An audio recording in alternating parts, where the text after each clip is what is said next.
Bienvenidos al módulo de aprendizaje número 3 de Economía. En esta sesión exploraremos la política fiscal. Analizaremos cómo el gasto gubernamental y la estructura impositiva impactan la demanda agregada, las dinámicas del multiplicador matemático y las limitaciones empíricas de la deuda pública. Comencemos. Bienvenidos.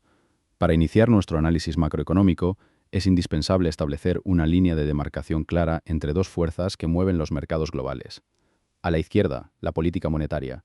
Su timón está en manos de un banco central independiente, y su misión principal es regular la oferta de dinero y las condiciones generales del crédito. Sus mecanismos de transmisión operan mediante la manipulación de la tasa de interés de referencia, operaciones de mercado abierto y la alteración de los requerimientos de reservas. A la derecha de nuestra pantalla se sitúa la política fiscal. Aquí, el actor protagónico es el gobierno nacional a través de sus ministerios de finanzas o tesorerías. El gobierno no controla las tasas de interés, sino que influye en la demanda agregada directamente mediante la recaudación impositiva y el despliegue del gasto público. Profundicemos en los instrumentos específicos que posee el soberano. Examinemos primero la estructura del gasto público, denotado con la letra mayúscula G. Este se subdivide en pagos de transferencia para la protección social, gasto corriente para el funcionamiento administrativo del Estado y gasto de capital o inversión en infraestructura. En contraposición, las herramientas de ingresos se concentran en la estructura impositiva, dividiéndose técnicamente en impuestos directos sobre la renta y la riqueza e impuestos indirectos sobre el consumo masivo. Presten extrema atención al gasto de capital. A diferencia del gasto corriente, el gasto en infraestructura incrementa directamente la productividad. Esta inversión estratégica desplaza de forma permanente la curva de oferta agregada de largo plazo, incrementando de esta manera el PBI potencial de la economía nacional. El núcleo analítico cuantitativo de este módulo radica en entender que cada dólar gastado por el gobierno se expande a través del sistema económico mediante el efecto multiplicador. Supongamos un entorno simplificado sin distorsiones impositivas, donde los agentes económicos poseen una propensión marginal a consumir, o FMZ, del 80%. Al reemplazar este valor en nuestra ecuación, obtenemos 1 dividido entre 0.20, lo cual nos arroja un multiplicador simple de 5. Un estímulo inicial se quintuplica. No obstante, las economías reales recaudan tributos. Al introducir una tasa impositiva proporcional neta, denotada con la letra T minúscula, la fórmula se transforma incorporando esta fuga de liquidez. Si la tasa impositiva es del 20%, el multiplicador efectivo se contrae de 5 a 2.78. Los impuestos reducen drásticamente la potencia de la inyección fiscal. Analicemos ahora un escenario clásico que desafía la intuición económica inicial, el multiplicador del presupuesto equilibrado.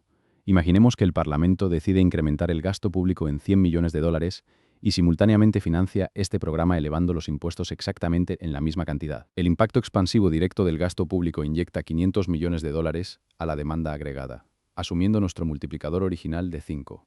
Sin embargo, la contracción causada por el aumento impositivo no destruye 500 millones. Dado que los ciudadanos reducen parte de su ahorro, el consumo solo cae en 80 millones iniciales, restando 400 millones. Al consolidar ambos efectos, 500 millones positivos menos 400 millones negativos nos da un impacto neto expansivo de 100 millones de dólares.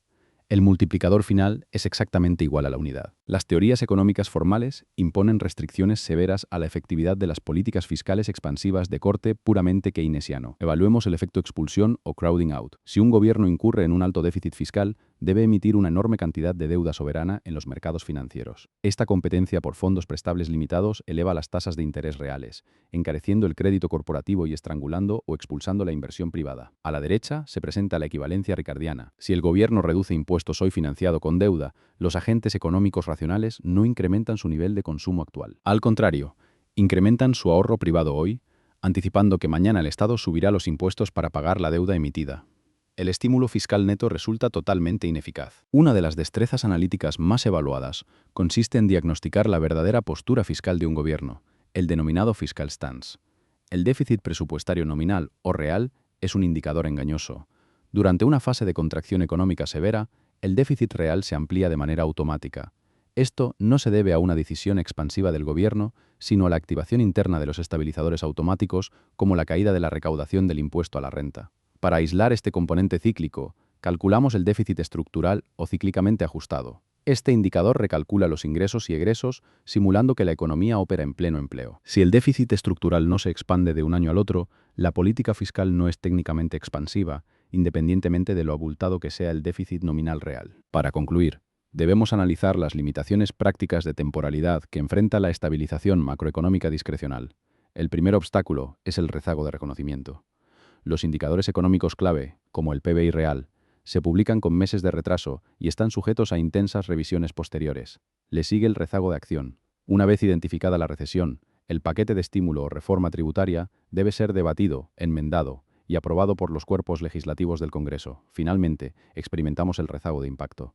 Una vez que las leyes entran en vigor, los fondos asignados a los proyectos de infraestructura masiva tardan semestres en ejecutarse. Debido a la suma de estos tres desfases temporales, existe el riesgo latente de que el estímulo fiscal empiece a surtir efecto cuando la economía ya se haya recuperado de forma natural.